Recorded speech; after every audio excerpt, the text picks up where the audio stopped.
What's up, y'all? We're talking about Cristian Pache today. One of my favorite players for a while. I was actually very jealous the Braves got him in the international signing pool years and years ago. And when he was traded to the Phillies from Oakland, I was really excited because I knew about his ability, but I also knew we had a coach in Kevin Long who could potentially tap into that ability. This season, 49 at-bats, 53 plate appearances, and he's hitting .327 and slugging .592 with 7 doubles, 2 home runs, 8 RBIs, and 8 runs scored. He's always had the physical tools. He ranked 12th and 13th among the top 100 prospects in 2021 and 2020 respectively. He's always had an incredible arm and glove too. I mean, that's a big reason why he was such a big prospect, was his defense, unreal speed, and had the ability to hit for both power and contact. But the bat really didn't come along as expected, and people said him and Vladdy Jr. were the two big names in the 2015 international signing period. It didn't quite work out the way that Pache, I bet, would have preferred with the Braves, and they ended up sending him to Oakland in the Matt Olson trade a year ago. And he struggled largely in his lone season in Oakland. He had owned a sub 500 OPS through his first 115 major league games up until he got traded to the Phillies.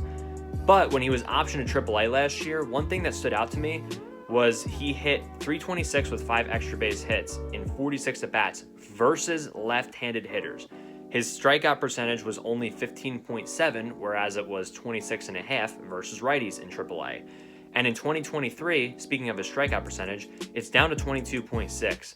In 2022, it was 26.9, and in 2021, it was 36.8. Now, from 2016 to 2019 in the minors with the Braves, he hit .302 versus lefties in 368 at-bats. And this year, with the Phillies, only 37 at-bats against lefties, but he's hitting .405 with a 1.135 OPS.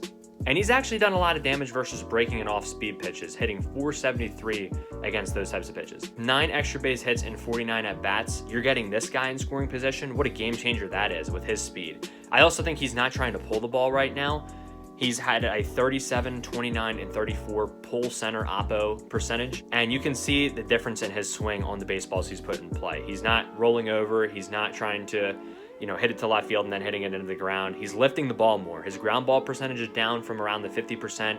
It was actually up to 57% last year. It is now down to 43%. And I think the platoon has helped with that. Just a better mindset and better swing with Kevin Long has helped with that. He's obviously swinging at less pitches outside of the strike zone. That'll help too. Small sample size this year, but the confidence he has been swinging the bat with has been pretty incredible. And it seems like he's genuinely having fun again. I get the vibes that he loves it here. It seems like he's really like a good clubhouse presence, and he's always had a fun personality, but it seems like that's starting to come out a little bit more now that he's having fun on the baseball field. And I love that Brandon Marsh is honestly one of his biggest supporters. That speaks volumes considering that they're platooning and kind of playing the same spot. Speaking of Marsh, he's hitting .300 versus righties with an .866 OPS, but he's struggled versus lefties, .206 with a .603 OPS and 63 at-bats. So the platoon has been much needed this year. And also, defensively, like I said, Pache is a tremendous player, and that hasn't changed this year. He's been tremendous in center field. He is so quick to the baseball. He gets excellent jumps, and he tracks down almost everything.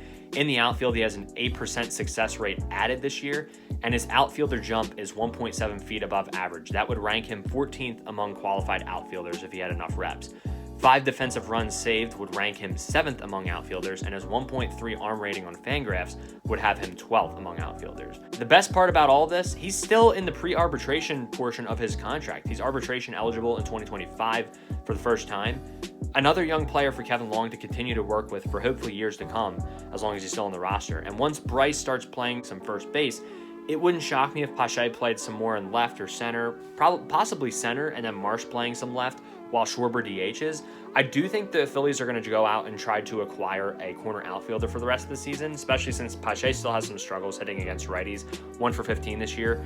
I don't think they're necessarily willing to bet on his ability hitting righties for the rest of the season, but he's definitely earned the right to platoon for right now. The rest of the year, things he can improve upon. I want to see him improve hitting versus righties when he does get the opportunities. If Bryce plays first base, if he does hit better versus righties over time, he'll have a chance to earn a longer look in the outfield and maybe become a key piece on the team moving forward. That's more of a long-term type of goal, and that could be huge for him. I also want to see him hit fastballs a little bit better, especially higher velo. It's great that he's been able to take advantage of breaking pitches and off speed and be patient and wait for those and be able to foul off the fastball a decent bit. And he hasn't been terrible versus fastballs this year. Still has 5 extra base hits against fastballs, but there are times when he can't catch up to it with 2 strikes, and I think he puts himself in a little bit of a hole. Bryson Stott's really good at fouling off pitches with 2 strikes. Maybe he can learn a little bit from him, but I do think that's something I want to see him get a little bit better at as the year progresses. But overall, I've been very pleased with Cristian Pache this year. Very pleased with how this acquisition turned out, too. I mean, I'm really excited to see what he does the rest of the way. I was already a fan of him, so I'm a little bit biased, but I really do like what he's brought to the ball club, and I think he's a valuable